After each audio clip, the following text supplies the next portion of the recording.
সূরাতুল আহজাব, সূরাতুল আহজাব থেকে আমি শেষ দিকের কয়েকটা আয়াত আমি তেলাওয়াত করেছি। আল্লাহ তাআলা ঈমানদারকে এখানে ডাক দিচ্ছেন, ঈমানদারকে ডাক দিয়ে কিছু আমলের কথা বলেছেন যে তোমরা এই কাজগুলো করো, এই কাজগুলো করলে তোমাদের যে ভুলভালগুলো আছে আমি এগুলো ঠিক করে দেব, মানে পাশ করায় দেব। তিনি কে বলেন তো? আল্লাহ বলছেন আমি তোমাকে এই কাজগুলো করবা, আমি তোমাকে তোমার আমলনামা যেগুলো ভুলভাল ছিল আমি ঠিকঠাক করে দেব, এবং শুধু তাই না, তোমার জীবনের সকল গুনাহগুলো মাফ করে দেব। তাহলে আর কিছু লাগে? আর কিছু লাগে আমাদের? আল্লাহ যদি মাফ করে দেয় আর কিছু লাগে? আল্লাহ রাব্বুল আলামিন সুন্দর করে বলেন, ইয়া আইয়ুহাল্লাযীনা আমানু তাকুল্লাহা ওয়া কুলু কাওলান সাদীদা يصلح لكم أعمالكم ويغفر لكم ذنوبكم ومن يطع الله ورسوله فقد فاز فوزا عظيما جرب الله أكبر সূরাতুল আহজাব আয়াত নাম্বার ৭০ এবং ৭১। আল্লাহ রাব্বুল আলামিন ঈমানদারকে ডাক দিয়ে বলছেন তোমরা তিনটা কাজ করো। আমরা আজকে তিনটা কাজ শিখে যাব, জোরে বলি ইনশাআল্লাহ। নাম্বার 1 হলো তোমরা ভয় করো একমাত্র কাকে? আল্লাহ ছাড়া কাউকে ভয় করা জায়েজ আছে? বলেন জায়েজ আছে? মানুষ মানুষকে ভয় পাবে না, মানুষ পৃথিবীর কাউকে ভয় পাবে না। কে ছাড়া? আল্লাহ ছাড়া মানুষ কখনো কাউকে ভয় করতে পারে না। আল্লাহ রাব্বুল আলামিন বলছেন আমাকে ভয় করলে তার ফলাফল কি হবে শুনে রাখো। ওয়া আম্মা মান খাফা মাকাম রাব্বিহি ওয়া নাহান নাফসা আনিল হাওয়া ফাইন্নাল জান্নাতা হিয়াল মাওয়া। জোরে বলুন আল্লাহু আকবার। আমাকে ভয় করবে, তোমার স্থান হয়ে যাবে জান্নাতে মাওয়া। আমাকে তুমি ভয় করবে, তোমার জন্য 15টা সুসংবাদ আমি আল্লাহ তোমার জন্য রেখে দিয়েছি। আল্লাহ কোরআনে কারীমের মধ্যে মুত্তাকি বান্দার জন্য, যে বান্দা আল্লাহকে শুধু ভয় করবে তার জন্য 15টা সুসংবাদ দিয়েছেন। জোরে বলি সুবহানাল্লাহ। এর মধ্যে একটা বলেছি, আরো আছে কয়টা? 14টা। শুনতে রাজি আছেন তো সবাই? فسبحان الذي لا يحصى امتنانه باللسان ولا بالقلم نشهد أن لا إله إلا الله وحده لا شريك له ونشهد أن سيدنا وحبيبنا ومولانا محمدا عبده ورسوله الذي أرسله بالحق بشيرا ونذيرا وداعيا إلى الله بإذنه وسراجا وقمرا منيرا فقد قال الله تعالى في كلامه المجيد وفرقانه الحميد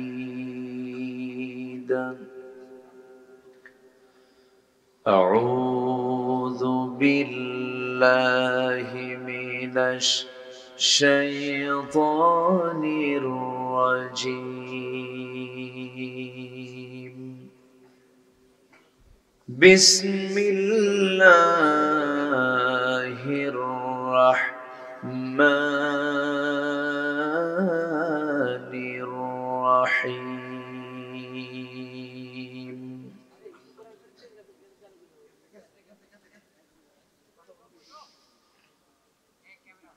يا أيها الذين الذين آمنوا اتقوا الله وقولوا قولا سديدا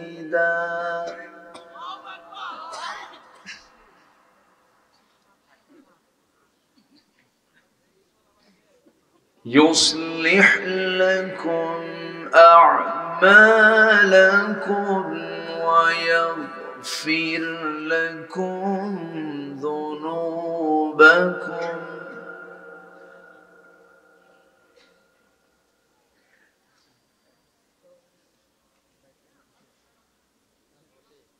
ومن يطع الله ورسوله فقد فاز فوزا عظيما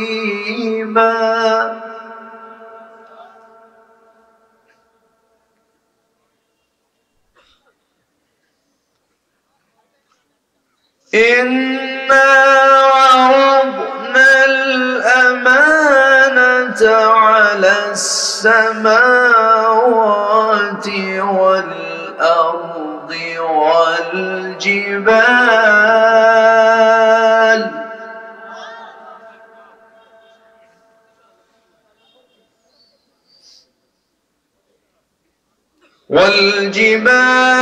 فأبين أن يحملنها وأشفقن منها وحملها الإنسان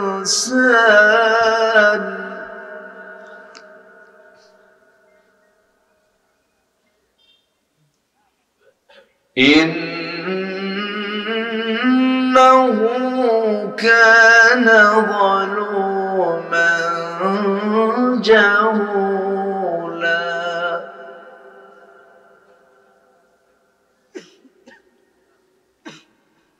الله أكبر بسم الله الرحمن الرحيم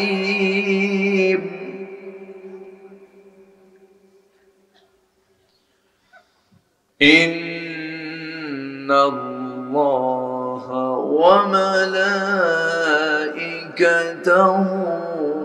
يصلون على النبي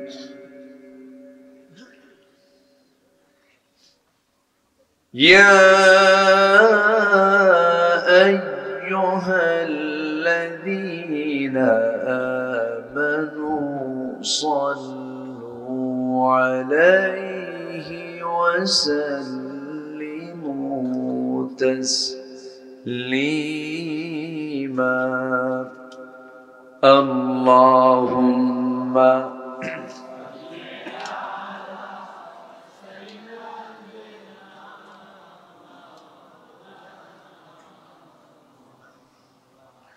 وعلى آله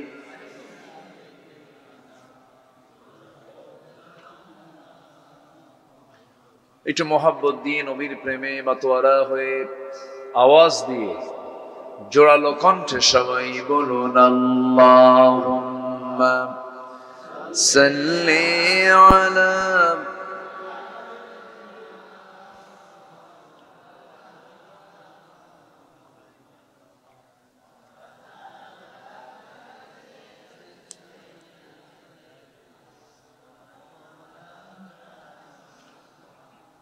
সবাই বলুন বালাগাল উলা বিকামালিহি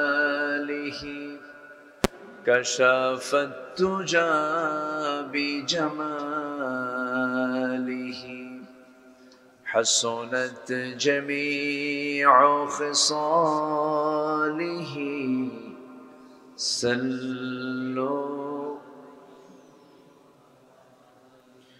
سراج الملة تمهي فخر دو عالم دلبار مولاه خا كل أديان دغر ہو بلغ العلا بكماله كشف التجى بجماله حسنت جميع خصاله سلوا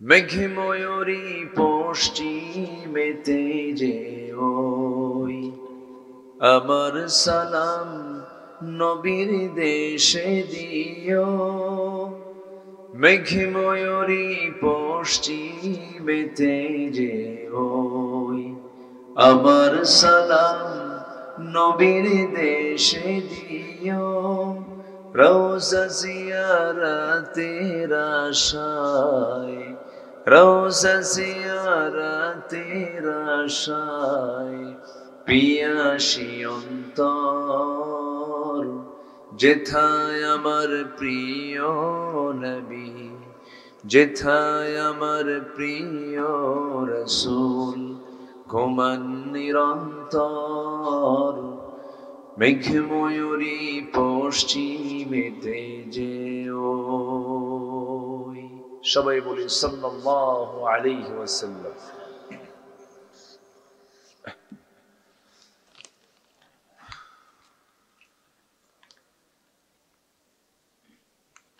যমুনার তীরবর্তী অঞ্চল প্রাকৃতিক সৌন্দর্যের অপরূপ লীলাভূমি সিরাজগঞ্জ জেলার উল্লাপাড়া উপজেলার বাখুয়া কেন্দ্র ঈদগাহ মাঠে অনুষ্ঠিত ফি সাবিলিল্লাহ ফাউন্ডেশন কর্তৃক আয়োজিত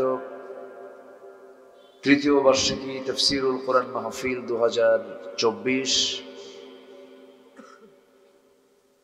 আজকের এই মহৎ আয়োজনের সম্মানিত সুযোগ্য সভাপতি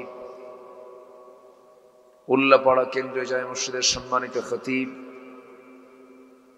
উস্তাজুল আসাতিজা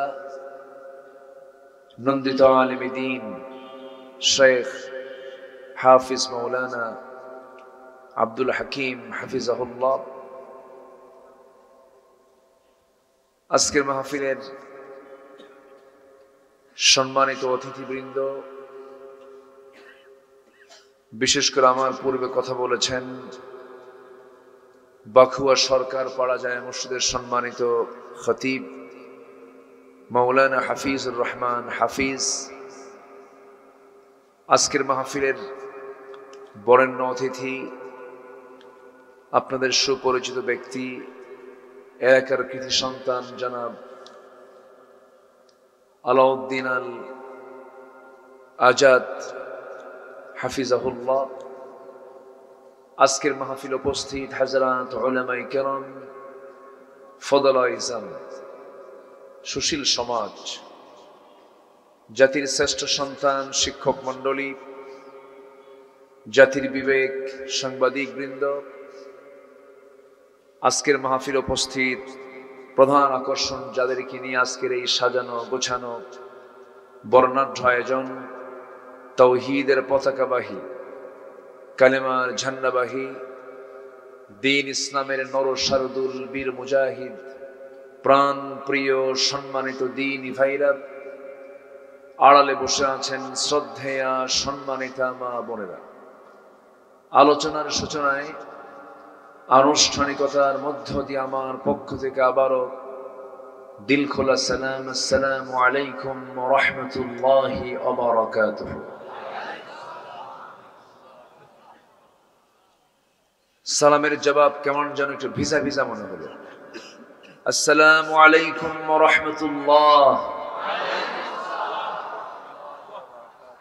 সবাই কেমন আছেন?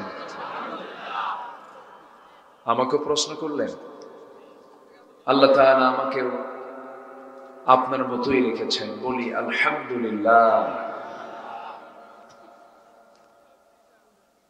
মহান রব্বে কারীমের অশেষ শুকর যে মহান আল্লাহ সুবহানাহু ওয়া তাআলা আমাকে আপনাকে এমন সুন্দর একটি পরিবেশ উপহার দিয়েছেন।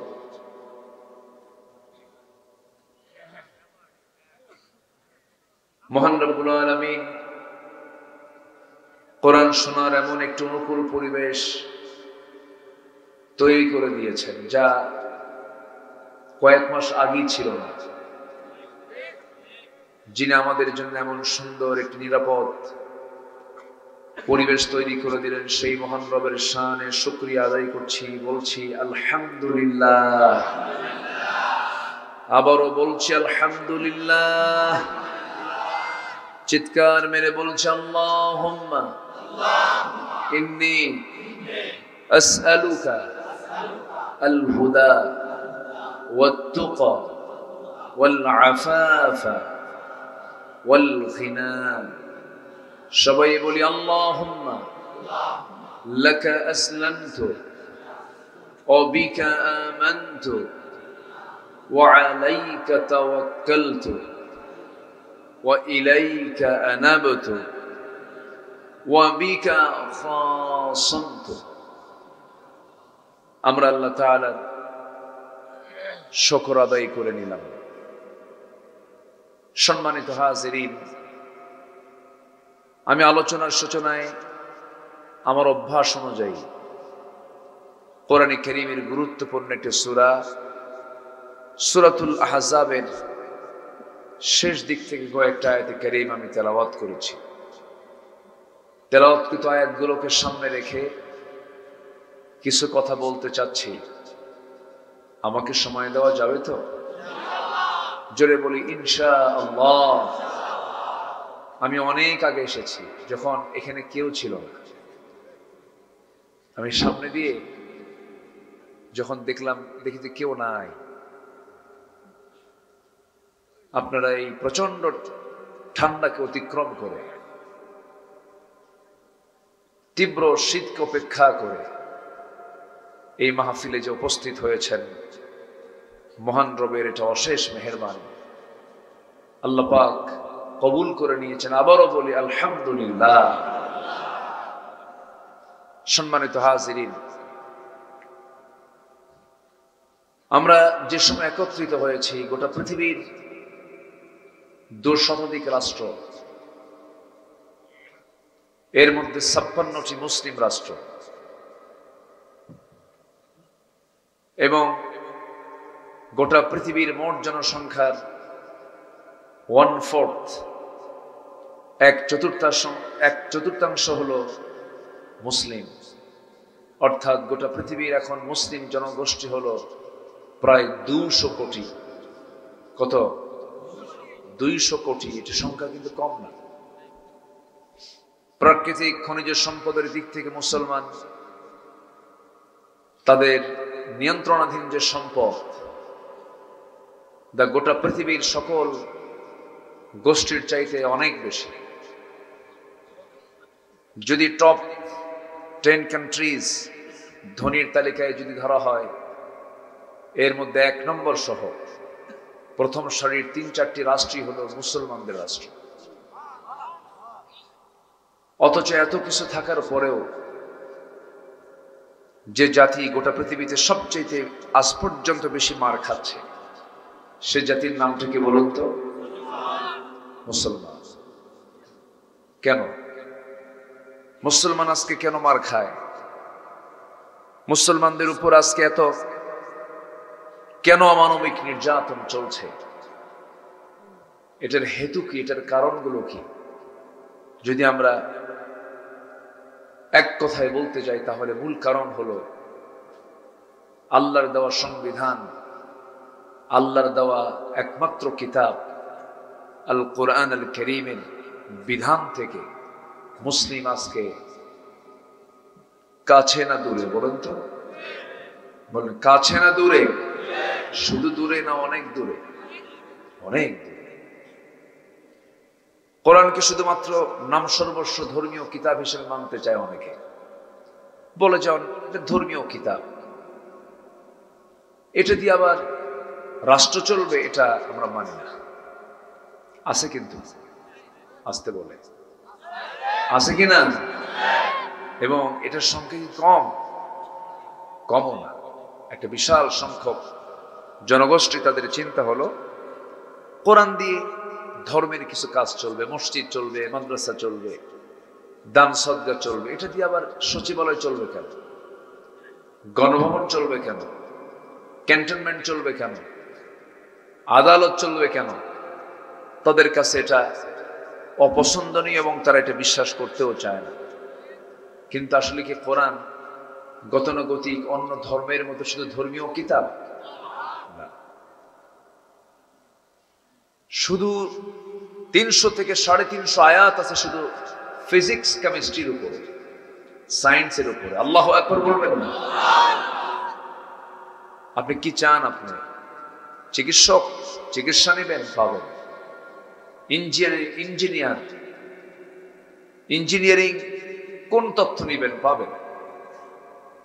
গবেষক গবেষণা পাবেন, সাহিত্যিক সাহিত্য পাবেন, রাজনীতিবিদ রাজনীতি পাবেন, রাষ্ট্রপতি রাষ্ট্র পদ্ধতি পাবেন, আইনজীবী আইন পাবেন, বিচারক বিচার পাবেন, ব্যবসায়ী ব্যবসা পাবেন। এমন কোন দিক এবং বিভাগ নাই যা এর মধ্যে বাদ পড়েছে। তাহলে বলুন তো, এই কিতাব কি শুধু সাধারণ কোন ধর্মের কিতাব? মহাকাশ নিয়ে কথা আছে এই কোরআনে কারীমের ভিতরে, অকল্পনীয়। এটা মানুষের দ্বারা কখনোই সম্ভব নয়। প্রচলিত কি বলে, এই সম্প্রতি সায়েন্স একটা বিষয় প্রমাণ করেছে, এই যে আমরা বসে আছি যে জমিনে, এই জমিন এবং আসমান এর মাঝে যে মহাশূন্য আমরা দেখছি, যার কোনো কুল কিনারা আজ পর্যন্ত মানুষ খুঁজে পায় না। এই আসমান এবং জমিন একসময় একসঙ্গে লাগানো ছিল। একসঙ্গে কি লাগানো ছিল? এর মধ্যে কোনো শূন্যতা ছিল, লাগানো ছিল একসঙ্গে। সায়েন্স বলছে প্রচন্ড একটা ধাক্কার মধ্য দিয়ে এই বিশাল আসমান এবং জমিনের এই মহাশূন্যতা মাঝখানে সৃষ্টি হয়েছে। ধাক্কার মধ্য দিয়ে এই মহাশূন্যতা পয়দা হয়েছে। এটাকে বলে বিগ ব্যাং থিওরি। মানে এটা একটা হচ্ছে সায়েন্সের একটা আধুনিক তাদের নাম দেওয়া বিগ ব্যাং থিওরি। যারা গবেষণা করেন তারা এটা শুনে থাকবেন, শুনেছেন। এই বিগ ব্যাং থিওরি সায়েন্স, এই আধুনিক সায়েন্স তারা এটা সম্প্রতি তারা এটা প্রমাণ করেছে, বললো যে এটা এরকম ছিল। কিন্তু আল্লাহ তাআলা আজ থেকে ১৫০০ বছর আগে আমার নবীকে জানিয়ে দিলেন। কিভাবে জানিয়ে দিলেন দেখেন, যারা অর্থ বুঝবেন তারা একদম ক্লিয়ার হয়ে যাবে। আল্লাহ রাব্বুল আলামিন বলেন, আওয়ালাম ইয়ারাল্লাযীনা কাফারু আন্নাস সামাওয়াতি ওয়াল আরদা কানাতা রাতকান ফাফাতাকনাহুমা وجعلنا من الماء كل شيء حي جربنا الله أكبر। ওই কাফেররা কি তাকায় না, নজর দেয় না? নিঃসন্দেহে আসমান এবং জমিন এক সময় লাগানো ছিল, এক জায়গায় ছিল, কিন্তু সময়ের পরিক্রমায় এক পর্যায়ে মহা ধাক্কার মধ্য দিয়ে বিশাল মহাশূন্যের পয়দা হয়েছে। আমার বন্ধুগণ, আধুনিক সায়েন্স, আধুনিক বিজ্ঞান এটা হালে প্রমাণ করেছে। আর আমার নবীকে আল্লাহ তাআলা ১৫০০ বছর আগে বিশ্ব নবীর মাধ্যমে গোটা বিশ্ববাসীকে আমার আল্লাহ তাআলা জানায়া দিয়েছে। জোরে বলি সুবহানাল্লাহ। তাহলে একজন ব্যক্তির দ্বারা কি এই কোরআন রচনা করা সম্ভব? বলেন তো, কি তথ্যগুলো আল্লাহ পাক এই কিতাবের মধ্যে দিয়ে দিয়েছেন বহু আগে। এখন বলুন, বিজ্ঞান কোরআন থেকে, বিজ্ঞান কি প্রমাণ করেছে না কোরআন থেকে ধার করেছে? কোরআন থেকে ধার করেছে। যেখানে সকল জ্ঞান শেষ, সেখানে কোরআনের জ্ঞান শুরু। পৃথিবীর কোন জ্ঞান যেখানে আর কুলাচ্ছে না, তখন আসতে হবে কোন কিতাবের দিকে? কোরআনের দিকে। এটা দরিয়া। সায়েন্স ভুল করবে, বিজ্ঞান ভুল করবে, পৃথিবীর তথ্য পরিবর্তন হবে, চেঞ্জ হবে, ভুল হবে। কিয়ামত পর্যন্ত কোরআনে কারীমের ভুল প্রমাণ করার কোনো সাহস কেউ পাবে না। এত বড় একটি মজবুত কিতাব থাকার পরেও আজকে মুসলমান হয়ে পুঁজিবাদকে রিসিভ করে, সেকুলারকে রিসিভ করে, ন্যাশনালিজমকে রিসিভ করে, সোশ্যালিজমকে রিসিভ করে, গ্রহণ করে নেয়। মুসলমান তো পৃথিবীর তৈরি করা আইনকে বিশ্বাস করতে পারে না। যদি বিশ্বাস করে তার ঈমান আছে না গেছে? তার ঈমান আছে না গিয়েছে? তার ঈমান আর থাকবে না। সম্মানিত ভাইয়েরা, বহু কথা আছে, আস্তে আস্তে করে বলি। আমাকে সময় দিচ্ছেন তো নাকি? উঠতে একটু দেরি করে ফেলেছেন। একটু আগে ভাগে উঠলে বলতেও সুবিধা হয়, শুনতেও সুবিধা হয়, কিন্তু পারি না, জানেন। আমি বলিও না কিছু। আমাদের দেশের প্রায় 99% মাহফিলের এই প্রবলেম। লেখা থাকে আমাদের নামটা প্রধান বক্তা, কিন্তু মঞ্চ উঠায় দেয়, একদম হয়ে যায় শেষ বক্তা। তখন সব চাপ একসাথে, নিম্ন চাপ, বুঝতেছেন তো, ঊর্ধ্ব চাপ, বিড়ি খাওয়া চাপ, বাড়িতে যাওয়ার চাপ, ঘুমের চাপ, সব চাপে আমরা হয়ে যাই মহাচাপ, পড়ে যাই। তো যাই হোক, বসেছি, কিছু কথা তো বলতেই হবে, আমরা শুনবো। জোরে বলি ইনশাআল্লাহ। দেখুন, আজকে থানায় আর যাওয়া লাগে না। আর যাওয়া লাগে? যাওয়া লাগে না। আল্লাহ তাআলা কি সুন্দর একটা ব্যবস্থা করে দিয়েছে। কোন গোয়েন্দা সংস্থাও টের পায় নাই কি হয়ে যাচ্ছে। সকল তথ্য আদান প্রদানের পূর্বেই আল্লাহ তাআলা একটা তথ্য দিয়ে দিয়েছে। আল্লাহু আকবার বলেন। কেউ চিন্তাই করতে পারে না। আধুনিক দুনিয়ার বড় বড় গোয়েন্দা সংস্থাও পর্যন্ত এটা বের করতে পারে না যেটা কেমনে কি হয়ে গেল। ঠিক কিনা বলেন? কেন হবে না? আল্লাহ রাব্বুল আলামিন বলেন, ইন্নামা আমরুহু ইযা আরাদা শাইআন আন ইয়াকুলা লাহু কুন ফায়াকুন। আমার আল্লাহ যখন কোন কাজের সিদ্ধান্ত নিয়ে নেন, শুধু তিনি মুখ থেকে বলেন কুন হয়ে যাও, সঙ্গে সঙ্গে তা হয়ে যায়। জোরে বলি সুবহানাল্লাহ। সময় লাগে না, মাইক্রো সেকেন্ডের আগেই তা হয়ে যায়। তিনিই তো করেছেন এই পরিবর্তন।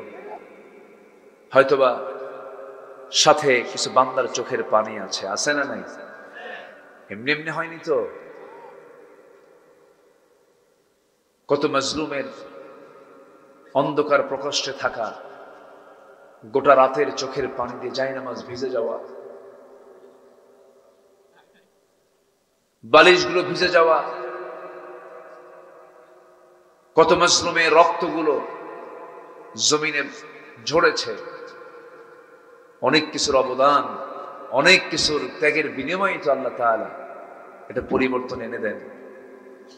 সম্মানিত ভাইয়েরা, এখন এই পরিবর্তন যে এসেছে, এখন আমাদের কিছু করণীয়, যারা মুসলমান তাদের আছে না নাই বলেন তো? আসতে বলবেন না, আছে না নাই? যারা জুলুম করেছেন আমরা তাদের জন্য দোয়া করি, আল্লাহ তুমি তাদেরকে জালিম থেকে, জুলুমের পথ থেকে তাদেরকে তওবা করে ঈমানের পথে ফিরে আসার তৌফিক দিয়ে দাও। আমরা প্রতিশোধ পরায়ণ নই, রাসূল আমাদেরকে তা শেখান নাই। আমরা প্রতিশোধ নিতে চাই না, আমরা ক্ষমা করতে জানি। প্রতিশোধের মজা হলো কিছুক্ষণ, আর ক্ষমা করে দেওয়ার মজা হলো সারা জীবন। ঠিক কিনা বলেন? আপনি কাউকে ক্ষমা করবেন, সারা জীবন আপনি আনন্দ পাবেন, তৃপ্তি পাবেন, আমি তাকে ক্ষমা করে দিয়েছি। কিন্তু আপনি অ্যাকশন নিলেন, প্রতিশোধ নিলেন, কিছুক্ষণ আপনি তৃপ্তি পাবেন, এরপর আপনি নিজেও মজা পাবেন। এই জন্য রাসূল ক্ষমা করতে শিখেছেন, আমরা ক্ষমা করতে জানি। কিন্তু ওরা যা করেছে, ওরা যে আচরণগুলো করেছে, এই গ্রামের আমি এসেছি, তথ্য নিয়েছি একজন ভাইকে বিয়ের অনুষ্ঠান থেকে, খাবারের দোয়া অনুষ্ঠান থেকে খাবার প্লেট খাচ্ছিলেন, সেখান থেকে তুলে নিয়ে গিয়ে সন্ত্রাসী কায়দায় গুলি করে তাকে হত্যা করা হয়েছে। তবে যারা খুনি তাদের ক্ষমা আল্লাহর কাছেও নাই, আমাদের কাছেও নাই। আসতে বলবেন না, জোরে বলুন ঠিক কিনা। তাদের কোনো ক্ষমা নেই। আপনি কি জানেন আল্লাহু আকবার, একটা মুমিনকে হত্যা করা মানে ফাকাতালান নাস জামিআ। আমার ডান পাশে যিনি বসে আছেন চিনেন তো নাকি? আল্লাহু আকবার। উনি ওনার ছাত্র জীবন শেষ করে ওনার শিক্ষকতার জীবনে এসে উনি 30 পারা কোরআন মুখস্থ করেছেন। ভাবতেছেন আমি চিনি না? ভালোভাবে চিনি। উল্লাপাড়াতে অনেক আগে এসেছি, তো আসি। উল্লাপাড়ার মাটি মানুষকে চিনি। এই যে আমার আলাউদ্দিন ভাই বসে আছেন, আজকে আমাদের জাতীয় নেতা, ইসলামী ব্যক্তিত্ব, কত বড় মাপের যে তিনি একজন ব্যক্তি, মাওলানা রফিকুল ইসলাম খান হাফিজাহুল্লাহ। তিনি দেশের বাইরে সফরে ছিলেন, তার নামে মামলা ছিল বেশি না, মাত্র 250টা। কয়টা বলেন তো? এটা আমার সালাম জানাবেন যে হ্যাঁ, একটু বলবেন যে তার জন্য আমরা দোয়া করি।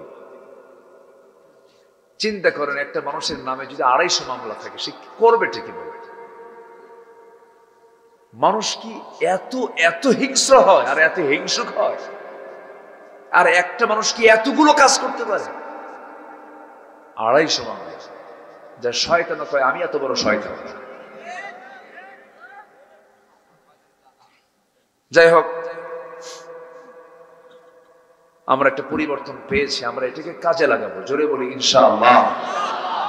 আল্লাহ সুযোগ দেন না? সুযোগ দিয়েছেন। আমরা এটাকে কি করব? কাজে লাগাবো। কি দিয়া বলেন তো? কি দিয়ে কাজে লাগাবো? কোরআন দিয়ে। জোরে বলি ইনশাআল্লাহ। আমি যেখান থেকে তেলাওয়াত করেছি সেই তেলাওয়াতকৃত আয়াতগুলো হচ্ছে